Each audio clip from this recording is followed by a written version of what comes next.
बोलिए सद्गुरुदेव भगवान की जय, गुरु माता की जय, भगवान भोलेनाथ की जय, माता कामाख्या की जय, गौ माता की। बोलिए सभी संतों की जय, बोलिए सच्चे दरबार की जय, करोली शंकर महादेव धाम की जय, गंगा मैया की जय, हर हर महादेव। मांग उठी।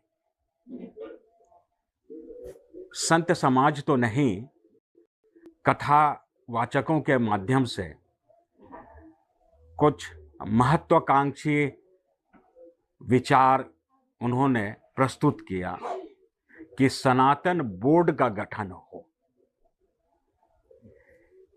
क्या आप सनातन बोर्ड के बारे में अपने दर्शकों को, भक्तों को अपनी राय से अवगत कराएंगे? धन्यवाद राजीव भैया। इस पूर्ण महाकुंभ में जी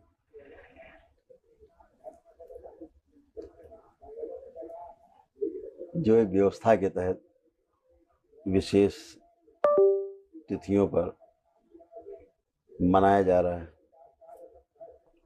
तो सबसे पहले तो हम अपने को और सभी को बहुत सौभाग्यशाली समझते हुए ईश्वर को धन्यवाद देना चाहेंगे कि हम सभी इस पूर्ण महाकुंभ की धरती पर सशरीर उपस्थित हैं। उन सभी देव शक्तियों को भी नमन करता हूँ, सभी ऋषि मुनि जो यहाँ पर हैं उनको भी नमन करता हूँ,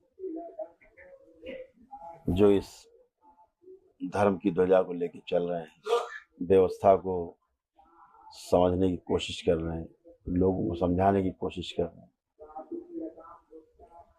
तो सभी का बहुत बहुत अभिवादन है। स्थूल जगत का भी और सूक्ष्म जगत का भी सभी का अभिनंदन है और स्वागत है। होता क्या है, जहां कहीं पर भी वैदिक कार्य होगा, अच्छा कार्य होगा, तो वहां दैत्य स्मृतियां भी सक्रिय हो जाती हैं। देव स्मृतियां सक्रिय रहती हैं जी क्योंकि अच्छा काम करना है। जी दैत्य स्मृतियां सक्रिय रहती कि हमें नहीं करने देना है। जी तो आपका जो मूल उद्देश्य है उससे भटकाने का काम दैत्य स्मृतियों का है। जी और एक कोई दैत्य और देवता कोई बाहर से नहीं आएंगे, जी वह स्मृतियां हैं, आभा मंडल है। जितना अधिकार देव शक्तियों का है इस सृष्टि पे, उतना ही अधिकार दैत्य शक्तियों का भी है। जी दोनों का अपना अपना अस्तित्व है और वो व्यवस्था के तहत है। जी हम पैदल चलें चाहे गाड़ी से चलें, हवा को काट के ही चलते हैं, जी घर्षण होता ही है। जी ज्यादा तेज चलेंगे तो ज्यादा तेज हवा आपको रोकने की कोशिश करेगी, उसका ज्यादा बल लगेगा आपके विरुद्ध। जी धीमे चलेंगे तो उसका धीमा बल लगेगा आपके विरुद्ध। तो ये पूर्ण महाकुंभ है, जी सूक्ष्म जगत का महाआयोजन है, जी जो 144 वर्षों के बाद ये विशेष तिथियों पर आयोजित किया जा रहा है। धन्यवाद देना चाहेंगे भारत सरकार और प्रदेश की सरकार को भी, श्री योगी आदित्यनाथ जी को भी, कि जिन्होंने यहाँ पर भौतिक जगत की सुंदरता को बनाए रखने के लिए हर संभव प्रयास किया है, जो एक धार्मिक व्यक्ति ही कर सकता है जी और कोई नाथ ही कर सकता है। जी क्योंकि नाथ से ज्यादा व्यवस्था को समझने वाला भी मेरे नजर में आया नहीं है। जी तो हम सब सौभाग्यशाली हैं कि इस घड़ी में श्री योगी आदित्यनाथ जी जो हैं वो इस प्रदेश के मुख्यमंत्री भी हैं। आगे उनका भविष्य और उज्जवल हो, ये हम सबकी शुभकामनाएं हैं। जहां तक बात हो रही है कि कुछ मांगे उठ रही हैं, मांग उठाना ठीक बात है।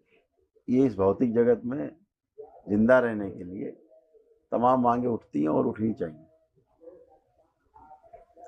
लेकिन जैसा आपने कहा कि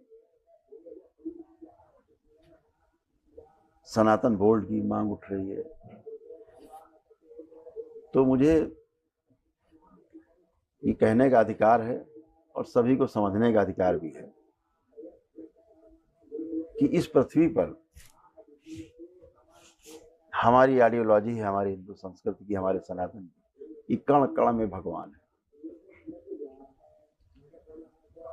सभी को समान अधिकार प्राप्त है। जल पर समान अधिकार है सबका, वायु पर समान अधिकार है सबका, सूर्य पर समान अधिकार है सबका।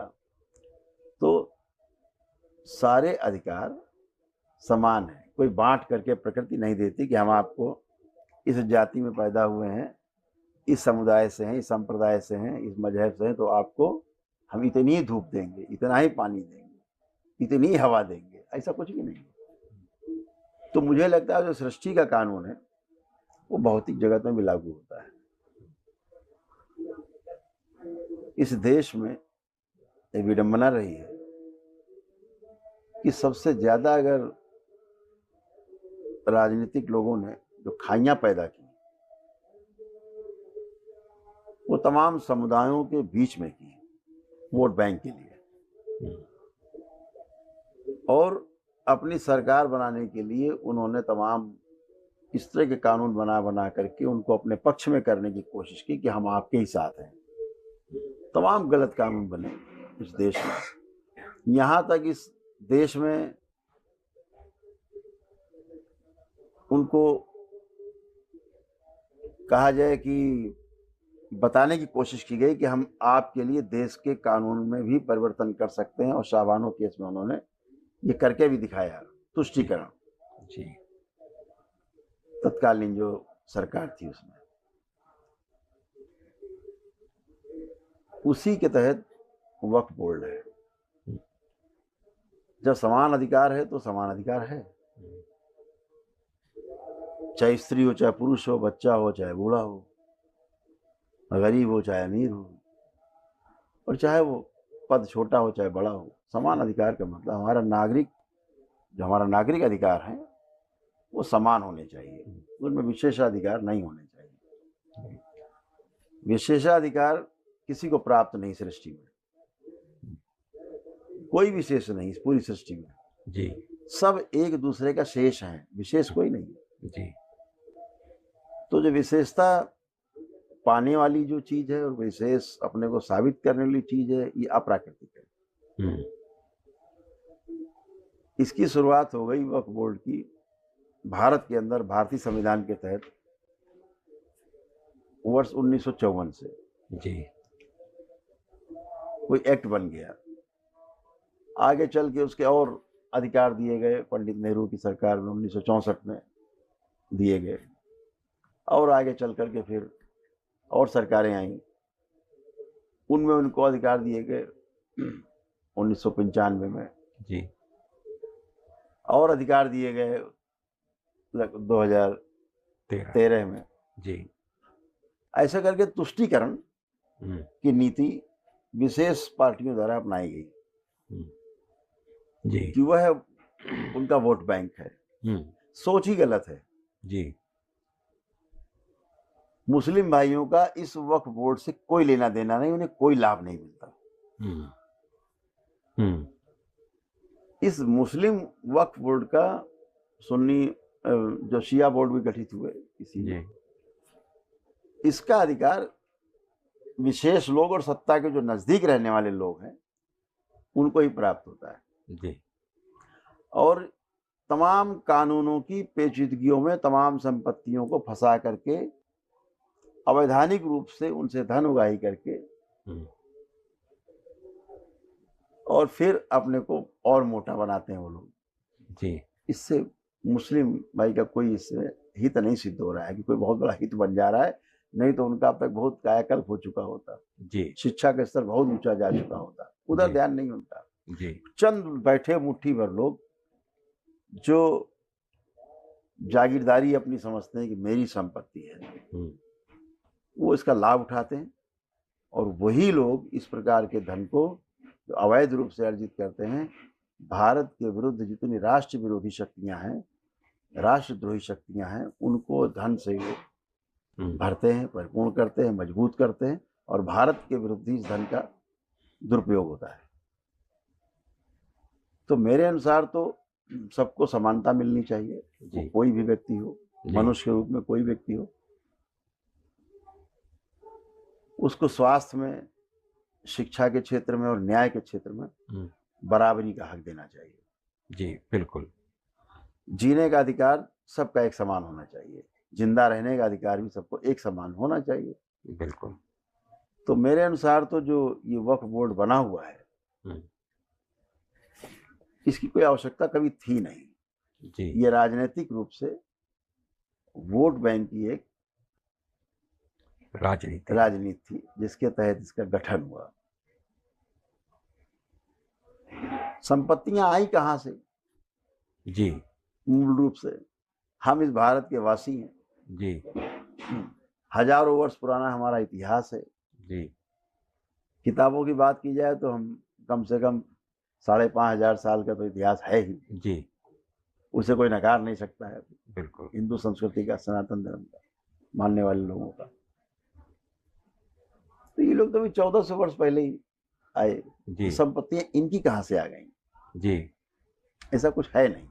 बिल्कुल। और हम तो ये कहेंगे कि इस देश के अंदर रहने वाला जितना भी मुस्लिम समाज है, सब हिंदू ही है। जी। तो तुम्हें मुस्लिम वक्फ बोर्ड की आवश्यकता क्या है? जी। और क्यों है? और किस लिए आवश्यकता है आपको? क्यों है आपको आवश्यकता? जी।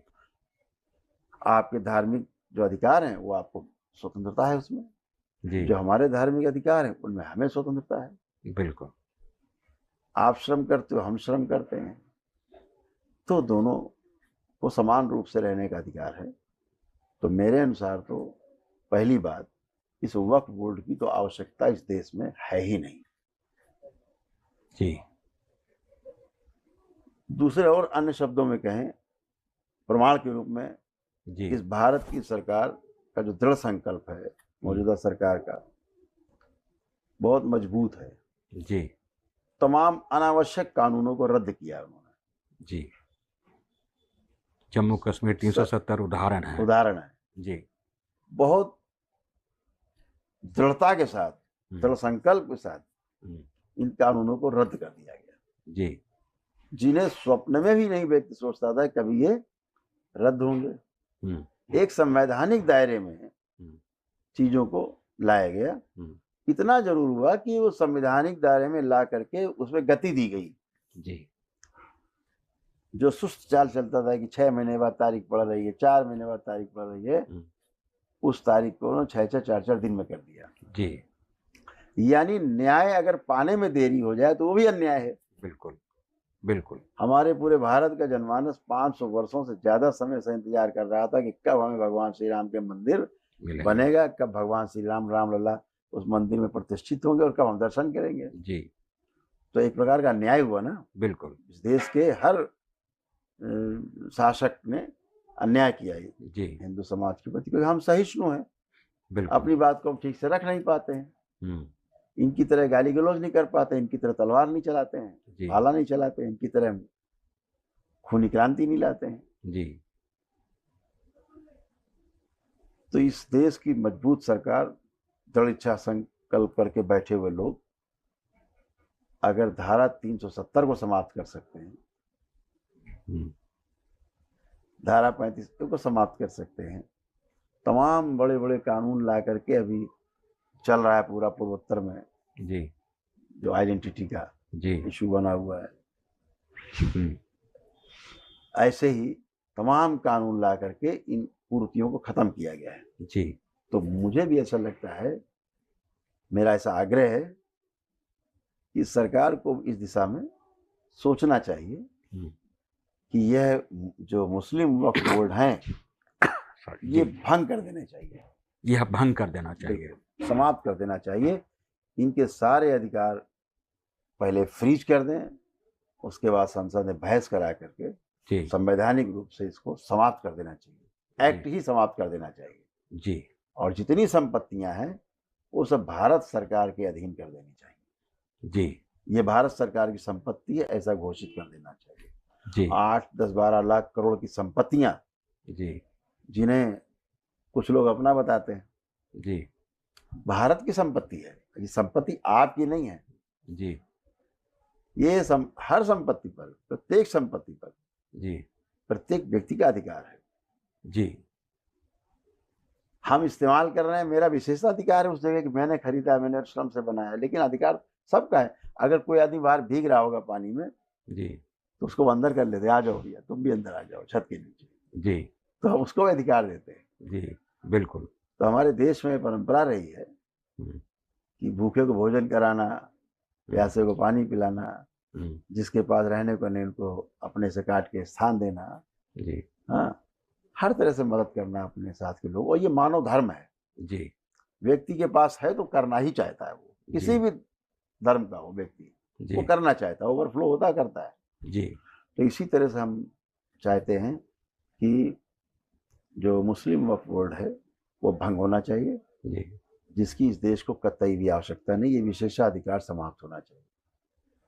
जी और यह न्याय संगत भी होगा, बिल्कुल। क्योंकि 2013 में जो अतिरिक्त प्रावधान लाया गया इस अधिनियम में बदलाव के साथ, वह बिल्कुल ही तानाशाह व्यवस्था, संविधान के अंतर्गत वैसे प्रावधान बना दिए गए जहां उनके क्रियाकलापों को चुनौती नहीं दी जा सकती, और वो एक राजा की तरह जो बोल दिया वही कानून है। क्योंकि 2014 में चुनाव आ रहे थे ना लोकसभा के, अच्छा।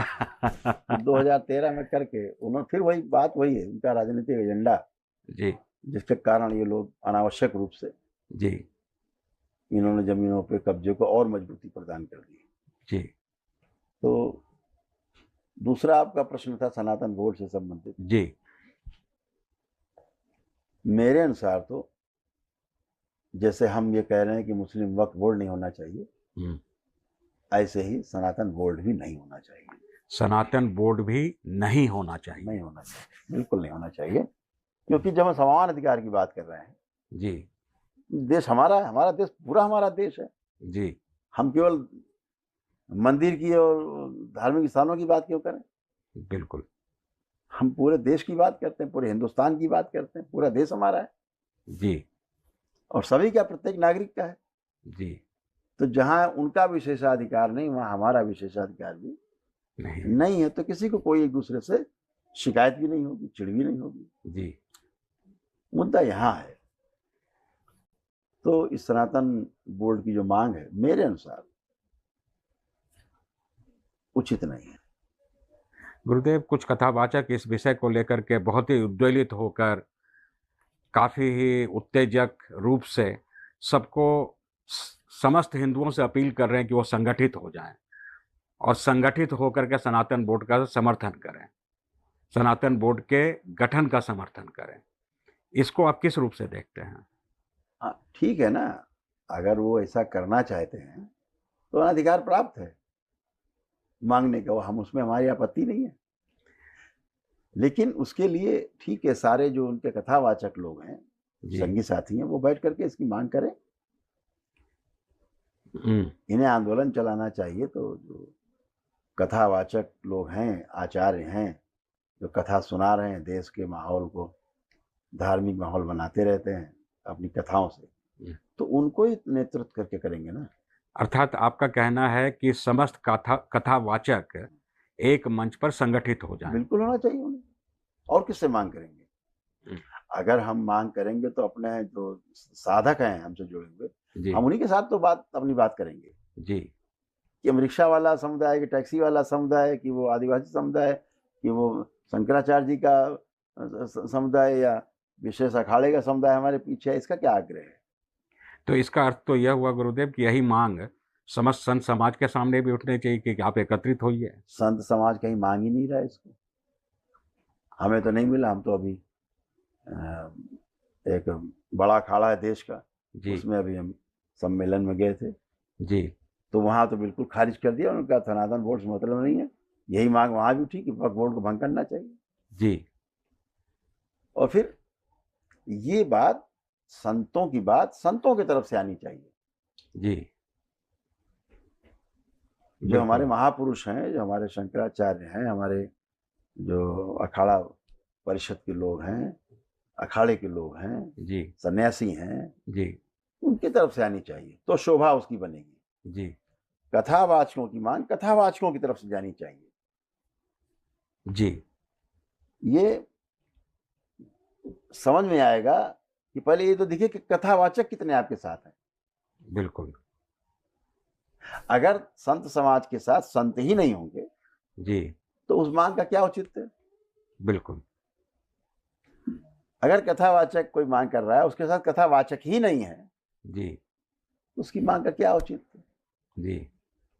बिना वजह कोई राजनीतिक दबाव बनाने के लिए, कोई अपनी चीजों को व्यक्तिगत पूरी करने के लिए, मंशा से सरकार पर दबाव बनाने के लिए, माहौल खराब करने के लिए बातें ठीक नहीं है। जी। हम किसी का विरोध नहीं कर रहे हैं। कर संत समाज चाहता तो करे, जी। उसके पीछे खड़े हैं। जी। हमको बुलाएंगे, हम ही खड़े हो जाएंगे लाइन में पीछे। जी। लेकिन वो उनका विशेष अधिकार हिंदू समाज ने दे रखा है कि बिल्कुल। हमारा नेतृत्व, हमारे चारों शंकराचार्य, हमारे सर्वोच्च गुरु हैं, धर्म गुरु, वो करेंगे, उनके अखाड़े करेंगे। जी। बाकी पीछे बाकी लोग करेंगे, हम लोग करेंगे, सब लोग करेंगे। जी।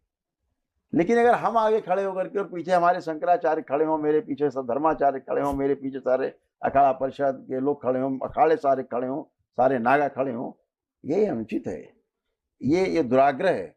इसे दुराग्रह कहेंगे, दुस्साहस कहेंगे। जी। ये बात ही गलत है, अपमान है। ये गरिमा संत के समाज विरुद्ध, का अपमान है, गरिमा के विरुद्ध है। बिल्कुल गरिमा के विरुद्ध है। साधकों को साधना के प्रति ही ध्यान है, उनका ध्यान भंग ना किया जाए। जी। उन्हें जिस चीज की मांग अंदर सी बगैर मांगे, इस उत्तर प्रदेश की सरकार ने पूरे इस पूर्ण महाकुंभ का जो परिसर है, लगभग 4000 हेक्टेयर का, लगभग 8000 हेक्टेयर, करीब 10,000 एकड़ के आसपास है। जी।